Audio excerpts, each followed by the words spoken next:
হানাফিরা আহলে হাদিসদের গালি দেয় আর আহলে হাদিসরা হানাফিদের গালি দেয়। এই গালি দেওয়া কতটুকু বৈধ? গালাগালি করে আজ পর্যন্ত আমরা 200 টাকা 500 টাকা পেয়েছেন কেউ? আচ্ছা বলেন তো, হানাফি মনে করেন, আমরা সবাই হানাফি, দাড়ি চাষা বেশি গুনাহ না রফা দাইন করা বেশি গুনাহ? আহলে হাদিসের সুদখোর ঘুষখোর দাড়ি চাষা সেও আহলে হাদিস, রফা দাইন করলে সে মাশাআল্লাহ ভালো, দাড়ি নেই সমস্যা নেই। আচ্ছা দাড়ি চাষা বেশি গুনাহ না রফা দাইন না করা বেশি গুনাহ?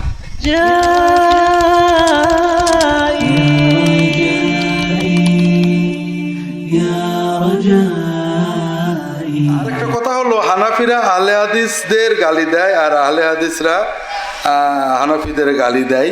এই গালি দেওয়া কতটুকু বৈধ? এই গালি দেওয়া খুবই ভালো কাজ, এতে মাশাআল্লাহ তাবারাকাল্লাহ শয়তান খুবই খুশি হয়,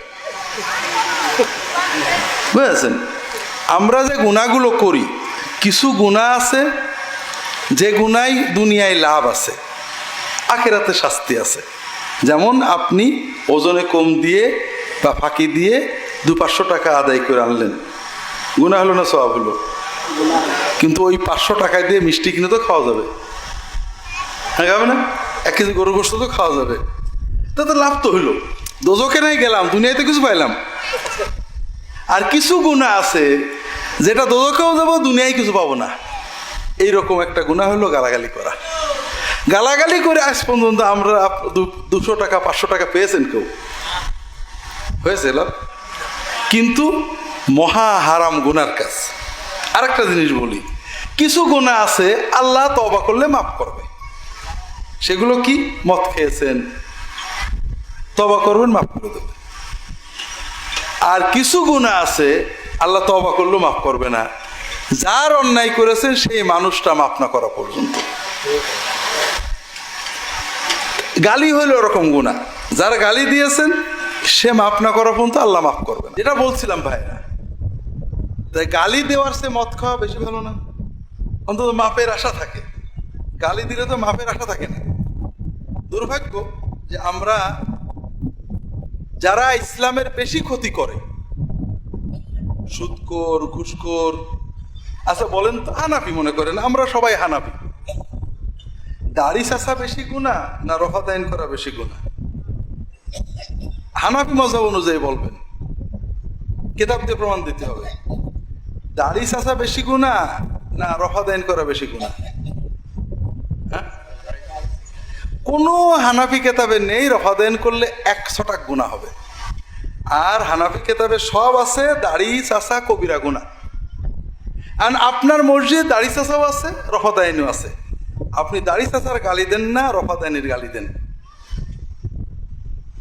আপনি কি হানাফি? আবু হানিফার মানেন আপনি? মোটেও না, আপনি শয়তানের মুরিদ। কারণ আপনি এমন একটা কাজের জন্য গালি দিচ্ছেন যেটা আবু হানিফা কোনোদিন গুনাহ বলিনি, আর যেটা হানাফি মাযহাবের সবাই বলেছে হারাম কবিরা গুনাহ, তার একটাও গালি দিচ্ছেন না। আপনি কেমন মুসলমান? আবার আহলে হাদিস হলেন, ভালো কথা। আহলে হাদিসের সুদখোর ঘুষখোর দাড়ি চাষা সেও আহলে হাদিস, রফা দাইন করলেই সে মাশাআল্লাহ ভালো, দাড়ি নেই সমস্যা নেই। আচ্ছা দাড়ি চাষা বেশি গুনাহ না রফা দাইন না করা বেশি গুনাহ? কিতাব দিয়ে বলবেন, হাদিস দিয়ে, আমার অন্য দরকার নেই।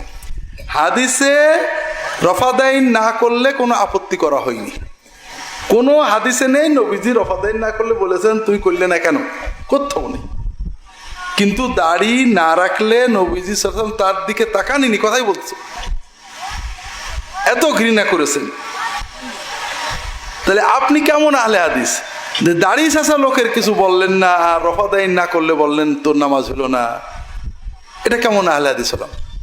তাহলে মূলত আমরা হাদিসও মানছি না, মাযহাবও মানছি না, একজনের মানছি, সেটাকে শয়তান।